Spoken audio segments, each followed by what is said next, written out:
स्वागत है आपका हमारे channel true crime story Hindi में। दर्शकों, हम यहाँ पर रोज क्राइम की सच्ची घटना लेकर आते हैं। आप पहली बार हमारे चैनल पर आए हैं तो कृपया चैनल को सब्सक्राइब जरूर करें। चलिए शुरू करते हैं आज की सच्ची घटना। कंचन शादीशुदा थी। उसके मायके वालों और ससुराल पक्ष, खासकर पति ने उसे हॉस्टल में रहकर ANM का कोर्स करने की इजाजत दी तो उसे उन लोगों का मान रखना चाहिए था। लेकिन कंचन ने जब पूर्व प्रेमी आनंद किशोर के साथ रंगरलियां मनानी शुरू की, सैफई थाना प्रभारी चंद्रदेव यादव अपने कक्ष में बैठे थे, तभी 30 से 32 साल का एक युवक उनके पास आया। वह घबराया हुआ था। उसके माथे पर भय और चिंता की लकीरें थीं। थाना प्रभारी के पूछने पर उसने बताया, सर, मेरा नाम अनुपम है।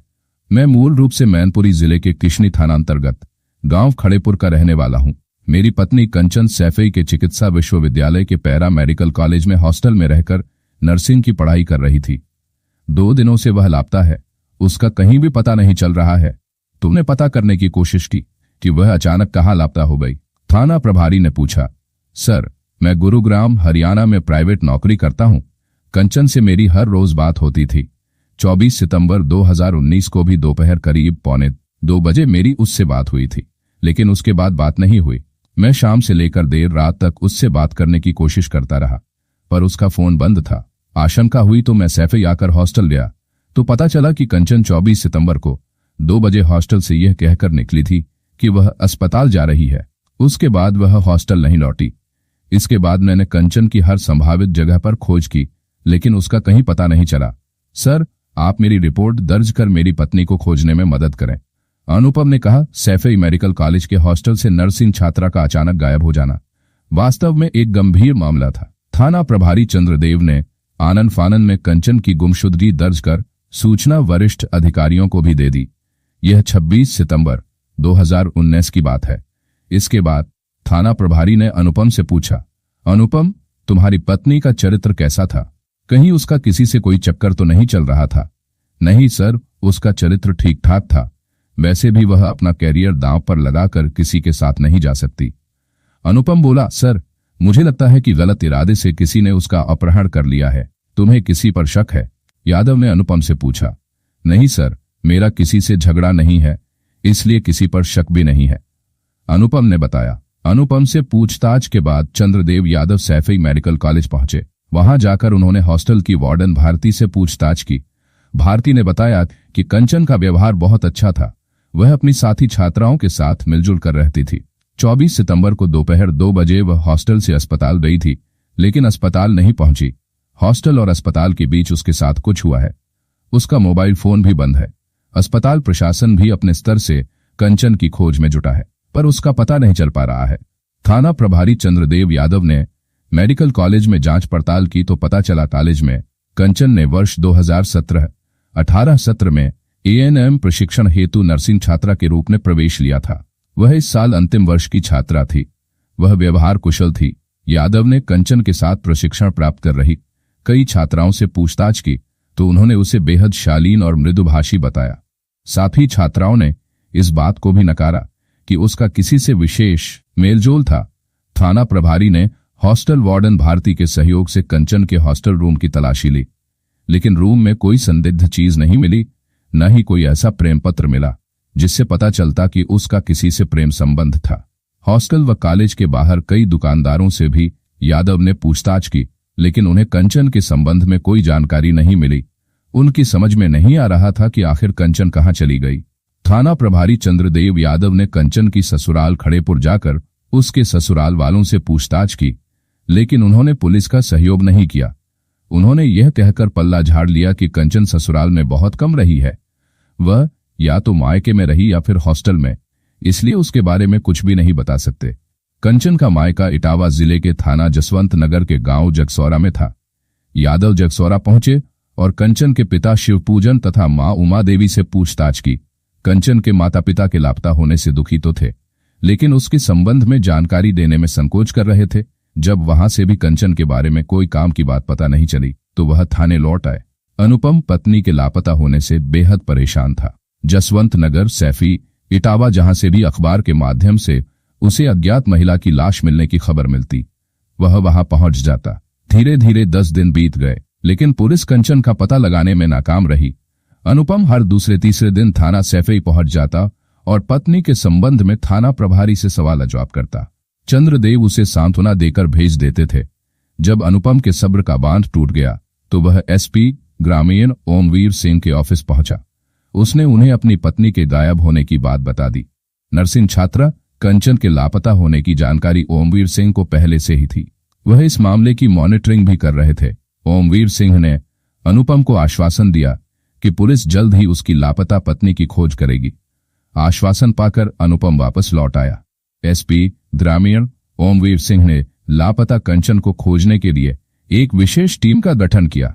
इस टीम में उन्होंने सैफई थाना प्रभारी चंद्रदेव यादव, एसआई राजवीर सिंह, वासुदेव सिंह, विपिन कुमार, महिला एसआई अंजलि तिवारी, सर्विलांस प्रभारी सत्येंद्र सिंह, कांस्टेबल अभिनव यादव तथा सर्वेश कुमार को शामिल किया। टीम की कमान खुद एसपी ग्रामीण ओमवीर सिंह ने संभाली। विशेष टीम ने सबसे पहले कंचन के पति अनुपम तथा उसके माता पिता से पूछताछ की। इसके बाद टीम ने कंचन के माता पिता तथा पड़ोस के लोगों से जानकारी हासिल की। टीम को आशंका थी कि कंचन का अपहरण दुष्कर्म करने के लिए किया जा सकता है। अतः टीम ने क्षेत्र के इस प्रवृत्ति के कुछ अपराधियों को पकड़कर उनसे पूछताछ की, लेकिन कंचन के संबंध में कोई जानकारी नहीं मिल सकी। सर्विलांस प्रभारी सत्येंद्र सिंह ने कंचन का मोबाइल फोन नंबर सर्विलांस पर लगा दिया ताकि कोई जानकारी मिल सके, पर मोबाइल फोन बंद होने से कोई जानकारी नहीं मिल सकी।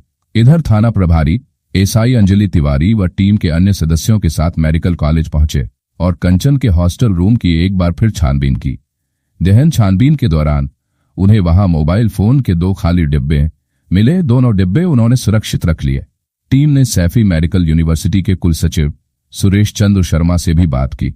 साथ ही अन्य कई लोगों से भी कंचन के संबंध में जानकारी जुटाई। कुलसचिव कहा कि वह स्वयं भी कंचन के लापता होने से चिंतित है, क्योंकि यह उनकी प्रतिष्ठा का सवाल है। महिला एसआई अंजलि तिवारी ने कंचन के हॉस्टल रूम से बरामद दोनों डिब्बों पर अंकित IMEI नंबरों की जांच की तो पता चला कि इन IMEI नंबरों के दोनों फोनों में 2 सिम नंबर काम कर रहे थे। एक फोन का सिम कंचन के नाम से खरीदा गया था, जबकि दूसरा आनंद किशोर पुत्र हाकिम सिंह निवासी नगला महाजीत सिविल लाइन्स इटावा के नाम से खरीदा गया था। पुलिस टीम 12 अक्टूबर 2019 की रात को आनंद किशोर के घर पहुंच गई। वह घर पर ही मिल गया तो पुलिस ने उसे हिरासत में ले लिया। थाना सैफई लाकर आनंद किशोर से पूछताछ शुरू की गई। तब आनंद किशोर ने बताया, सर, मैं किसी कंचन नाम की लड़की को नहीं जानता। तुम सरासर झूठ बोल रहे हो। तुम कंचन को अच्छी तरह जानते हो।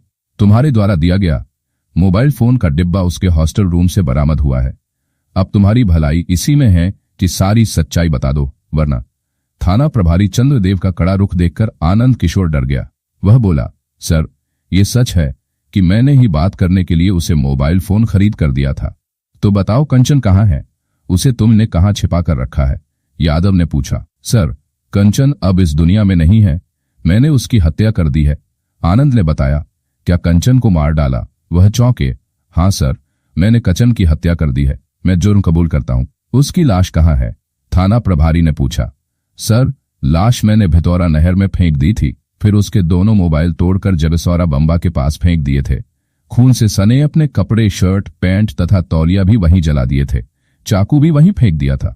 इसके बाद पुलिस टीम ने आनंद किशोर की निशानदेही पर जगसौरा बम्बा के पास से 2 टूटे मोबाइल तथा आलाकत्ल चाकू बरामद कर लिया। इसके बाद पुलिस टीम आनंद किशोर को साथ लेकर जसवंत नगर क्षेत्र की भितौरा नहर पहुंची। वहां आनंद किशोर ने नहर किनारे जलाए गए अधजले कपड़े बरामद करा दिए। हत्या में इस्तेमाल आनंद किशोर की ओमनी कार भी पुलिस ने उसके घर से बरामद कर ली। आनंद किशोर की निशानदेही पर पुलिस ने अब तक मोबाइल फोन, चाकू, अधजले कपड़े तथा हत्या में प्रयुक्त कार तो बरामद कर ली थी, लेकिन कंचन की लाश बरामद नहीं हो पाई थी। अतः लाश बरामद करने के लिए पुलिस आनंद को एक बार फिर भितौरा नहर ले गई। जहां उसने लाश फेंकने की बात कही थी, वहां तलाश कराई, लेकिन तमाम प्रयासों के बाद भी कंचन की लाश बरामद नहीं हो सकी। चूंकि आनंद किशोर ने कंचन की हत्या का जुर्म स्वीकार कर लिया था और हत्या में इस्तेमाल कार तथा चाकू भी बरामद करा दिया था, इसलिए थाना प्रभारी चंद्रदेव यादव ने गुमशुदगी के इस मामले को हत्या में तरमीम कर दिया और भादंवी की धारा 302, 201 के तहत आनंद किशोर के खिलाफ रिपोर्ट दर्ज कर उसे विधिसम्मत गिरफ्तार कर लिया। थाना प्रभारी ने कंचन की हत्या का पर्दाफाश करने तथा उसके कातिल को पकड़ने की जानकारी एसपी ग्रामीण ओमवीर सिंह को दे दी। उन्होंने पुलिस लाइन सभागार में प्रेस वार्ता की और हत्यारोपी को मीडिया के सामने पेश कर नर्सिंग छात्रा कंचन की हत्या का खुलासा कर दिया। उत्तर प्रदेश के इटावा जिले के थाना जसवंत नगर क्षेत्र में एक गांव है जदसौरा। इसी गांव में शिव पूजन अपने परिवार के साथ रहते थे। उनके परिवार में पत्नी उमा देवी के अलावा 2 बेटियां कंचन, सुमन तथा एक बेटा राहुल था। शिव पूजन खेती किसानी करते थे। उनकी आर्थिक स्थिति सामान्य थी। शिव पूजन के 3 बच्चों में कंचन सबसे बड़ी थी। वह खूबसूरत तो थी ही, पढ़ने लिखने में भी तेज थी। उसने government girls inter college Jaswant Nagar से इंटरमीडिएट साइंस विषय से प्रथम श्रेणी में पास किया था। कंचन पढ़ लिख कर अपने पैरों पर खड़ी होना चाहती थी, जबकि उसकी मां उमा देवी उसकी पढ़ाई बंद करके कामकाज में लगाना चाहती थी। उमा देवी का मानना था कि ज्यादा पढ़ी लिखी लड़की के लिए घरवर तलाशने में परेशानी होती है, लेकिन बेटी की जिद के आगे उसे झुकना पड़ा। कंचन ने इटावा के महिला महाविद्यालय में बीएससी में दाखिला ले लिया। बीएससी की पढ़ाई के दौरान ही एक रोज कंचन की निगाह अखबार में छपे विज्ञापन पर पड़ी। विज्ञापन Draupadi Devi inter college Nagla Mahajit civil lines Etawah से संबंधित था। कॉलेज को जूनियर सेक्शन में विज्ञान शिक्षिका की आवश्यकता थी। विज्ञापन पढ़ने के बाद कंचन ने शिक्षिका पद के लिए आवेदन करने का निश्चय किया। उसने सोचा कि पढ़ाने से एक तो उसका ज्ञानवर्धन होगा, दूसरे उसके खर्चे लायक पैसे भी मिल जाएंगे। कंचन ने अपने माता पिता से इस नौकरी के लिए अनुमति मांगी तो उन्होंने उसे अनुमति दे दी। कंचन ने द्रौपदी देवी इंटर कॉलेज में शिक्षिका पद हेतु आवेदन किया तो प्रबंधक हाकिम सिंह ने उसका चयन कर लिया। हाकिम सिंह इटावा शहर के सिविल लाइंस थानांतर्गत नगला महाजीत में रहते थे। यह उनका ही कॉलेज था। कंचन इस कॉलेज में कक्षा 6 से 8 तक के बच्चों को विज्ञान पढ़ाने लगी। कंचन पढ़ने पढ़ाने में लगनशील थी, इसलिए कुछ महीने बाद वह बच्चों की प्रिय टीचर बन गई। इसी स्कूल में एक रोज आनंद किशोर की निगाह खूबसूरत कंचन पर पड़ी। आनंद किशोर कॉलेज प्रबंधक हाकिम सिंह का बेटा था। हाकिम सिंह कॉलेज के प्रबंधक जरूर थे, लेकिन कॉलेज की देखरेख आनंद किशोर ही करता था। कंचन हुस्न और शबाब की बेमिसाल मूरत थी। उसे देखकर आनंद किशोर उस पर मोहित हो गया। वह उसे दिलो जान से चाहने लगा। कंचन यह जानती थी कि आनंद किशोर कॉलेज मालिक का बेटा है, इसलिए उसने भी उसकी तरफ कदम बढ़ाने में अपनी भलाई समझी। उसे लगा कि आनंद ही उसके सपनों का राजकुमार है। जब चाहते दोनों की पैदा हुई तो प्यार का बीज अंकुरित हो गया। कंचन आनंद के साथ घूमने फिरने लगी। इस दौरान उनके बीच अवैध संबंध भी बन गए। आनंद के प्यार में कंचन ऐसी दीवानी हुई कि घर भी देर सवेर पहुंचने लगी। माँ उसे टोकती तो कोई न कोई बहाना बना देती। उमा देवी उसकी बात पर सहज ही विश्वास कर लेती थी, लेकिन विश्वास की भी कोई सीमा होती है। कंचन जब आए दिन देरी से घर पहुंचने लगी तो उमा देवी का माथा ठनका। उसने पति शिवपूजन को कंचन पर नजर रखने को कहा। शिवपूजन ने कंचन की निगरानी की तो जल्द ही सच्चाई सामने आ गई। उन्हें पता चला कि कंचन कॉलेज प्रबंधक के बेटे आनंद किशोर के प्रेम जाल में फंस गई है और उसी के साथ गुलछर्रे उड़ाती है। शिवपूजन ने इस सच्चाई से पत्नी को अवगत कराया तो उमा देवी ने माथा पीट लिया। पति पत्नी ने इस मुद्दे पर विचार विमर्श किया और बदनामी से बचने के लिए कंचन का विवाह जल्दी करने का निश्चय किया। तब तक कंचन बीएससी पास कर चुकी थी, इसलिए मां ने एक दिन उससे कहा, कंचन अब तेरा बीएससी पूरा हो चुका है, अब स्कूल में पढ़ाना छोड़ दे, प्राइवेट नौकरी से तेरा भला होने वाला नहीं है। कंचन ने कुछ कहना चाहा तो मां ने बात साफ कर दी, क्या यह सच नहीं है कि तेरे और आनंद के बीच गलत रिश्ता है? तुम दोनों के प्यार के चर्चे पूरे स्कूल में हो रहे हैं, इसलिए अब तू स्कूल में पढ़ाने नहीं जाएगी। उमा देवी ने जो कहा था वह सच था। स्कूल प्रबंधक हाकिम सिंह भी उसे सावधान कर चुके थे, पर अपने बेटे आनंद के कारण वह उसे स्कूल से निकाल नहीं पा रहे थे। चूंकि सच्चाई सामने आ गई थी, इसलिए कंचन ने भी स्कूल छोड़ने का मन बना लिया। उसने इस बात से आनंद किशोर को भी अवगत करा दिया। चूंकि बेटी के बहकते कदमों से शिवपूजन परेशान थे, इसलिए उन्होंने कंचन के लिए धरवर की तलाश शुरू कर दी। कुछ महीने की भागदौड़ के बाद उन्हें एक लड़का पसंद आ गया। लड़के का नाम था अनुपम कुमार। अनुपम कुमार के पिता रामशरण मैनपुरी जिले के किशनी थाना अंतर्गत गांव खड़ेपुर के रहने वाले थे। 3 भाई बहनों में अनुपम कुमार सबसे बड़ा था। रामशरण के पास 5 बीघा जमीन थी। उसी की उपज से परिवार का भरण पोषण होता था। अनुपम गुरुग्राम हरियाणा में प्राइवेट नौकरी करता था। दोनों तरफ से बातचीत हो जाने के बाद 7 फरवरी 2014 को धूमधाम से कंचन का विवाह अनुपम के साथ हो गया। शादी के 1 महीने बाद जब अनुपम नौकरी पर चला गया तो कंचन मायके आ गई। कंचन कुछ दिन बाद आनंद से मिली तो उसने शादी करने को लेकर शिकवा शिकायत की। कंचन ने उसे धीरज बंधाया कि जिस तरह वह उसे शादी के पहले प्यार करती थी वैसा ही करती रहेगी। कंचन जब भी मायके आती आनंद के साथ खूब मौज मस्ती करती। आनंद किशोर के माध्यम से कंचन अपना भविष्य भी बनाना चाहती थी। वह मेडिकल लाइन में जाने के लिए प्रयासरत थी। दरअसल वह एएनएम बनना चाहती थी। इधर पिता के दबाव में आनंद किशोर ने भी उषा नाम की खूबसूरत युवती से शादी कर ली, लेकिन खूबसूरत पत्नी पाकर भी आनंद किशोर कंचन को नहीं भुला पाया। वह उससे संपर्क बनाए रहा। आनंद किशोर के पास ओमनी कार थी। इसी कार से वह कंचन को कभी आगरा तो कभी बटेश्वर घुमाने ले जाता था। आनंद की पत्नी उषा को उसके और कंचन के नाजायज रिश्तों की जानकारी नहीं थी। वह तो पति को दूध का धुला समझती थी। सन 2017-18 में कंचन का चयन बीएससी नर्सिंग के 2 वर्षीय एएनएम प्रशिक्षण के लिए हो गया। सैफई मेडिकल कॉलेज में कंचन एएनएम की ट्रेनिंग करने लगी। वह वहीं के हॉस्टल में रहने भी लगी। कंचन का जब कहीं बाहर घूमने का मन करता तो वह प्रेमी आनंद को फोन कर बुला लेती थी। आनंद अपनी कार लेकर कंचन के मेडिकल कॉलेज पहुंच जाता। फिर दोनों दिन भर मस्ती करते। आनंद कंचन की भरपूर आर्थिक भी मदद करता था और उसकी सभी डिमांड भी पूरी करता था। आनंद ने कंचन को एक महंगा मोबाइल भी खरीद कर दिया था। इसी मोबाइल से वह आनंद से बात करती थी। कंचन आनंद किशोर से प्यार जरूर करती थी, लेकिन उसका अपने पति अनुपम कुमार से भी खूब लगाव था। वह हर रोज पति से बतियाती थी। अनुपम भी उससे मिलने उसके कॉलेज आता जाता रहता था। इस तरह कंचन ने एएनएम प्रथम वर्ष का प्रशिक्षण प्राप्त कर द्वितीय वर्ष में प्रवेश ले लिया। कंचन और उसके प्रेमी आनंद किशोर के रिश्तों में दरार तब पड़ी जब आनंद ने शहरी क्षेत्र में 5 से 6 लाख की जमीन अपनी पत्नी उषा के नाम खरीदी। यह जमीन खरीदने की जानकारी जब कंचन को हुई तो उसने विरोध जताया। आनंद, उषा तुम्हारी घरवाली है तो मैं भी तो बाहर वाली हूं। मुझे तुम्हारी घरवाली है तो मैं भी तो बाहर वाली हूं। मैं 3 लाख रुपए चाहिए ना से ना नौ मन इकता ठोनते चाहिए। बात लिखो पे है। धीरे धीरे कंचन आनंद को ब्लैकमेल करने पर उतर आई। अब जब भी दोनों मिलते कंचन रुपयों की डिमांड करती। असमर्थता जताने पर कंचन दोनों के रिश्तों को सार्वजनिक करने तथा उषा को सब कुछ बताने की धमकी देती। कंचन की ब्लैकमेलिंग और धमकी से आनंद घबरा गया। आखिर उसने इस समस्या से निजात पाने के लिए कंचन की हत्या करने की योजना बना ली। 24 सितंबर 2019 की दोपहर आनंद किशोर ने कंचन को घूमने के लिए राजी किया। फिर 1:45 बजे वह अपनी कार लेकर सैफई मेडिकल कॉलेज पहुंच गया। कंचन हॉस्टल से यह कहकर निकली कि वह हॉस्पिटल जा रही है, लेकिन वह आनंद किशोर की कार में बैठकर घूमने निकल रही।